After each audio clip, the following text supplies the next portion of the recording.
There isn't a vast amount of information. A lot of that comes in the New Covenant. In fact, they weren't sure, many of the people in New Covenant times, they weren't sure about Jesus dying. That was a shock to them when they first were told, by the way, Jesus said, we're going up to Jerusalem, I'm going to die.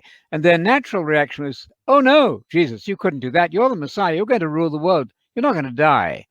But then they discovered in Isaiah 53, the suffering servant who bore the sins of the world. So that put an end to that nonsense. In Acts 15, verse 11, you'll find that the apostles themselves said the old covenant law was a burden for us. We had to keep it, but it wasn't the ultimate in terms of what God wanted.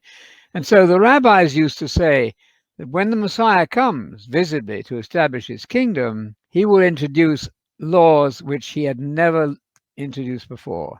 The covenant of Messiah is the law or Torah of Messiah. People don't know about that. There's a law of Messiah which is not, I repeat, not the same as the Torah of Moses. 42:6. The Lord has called you for a righteous purpose, and I will take hold of your hand, and I will keep you and appoint the Messiah, to be a covenant for the people, that is, and a light to the nations. So Jesus himself is that new covenant. That's to say, the new covenant is the teaching of Jesus, namely the gospel of the kingdom. The old covenant is defunct now, and many Christians are trying hard to keep the law of Moses when they shouldn't be doing that. In fact, it weakens their Christianity because only the law of Messiah is now binding.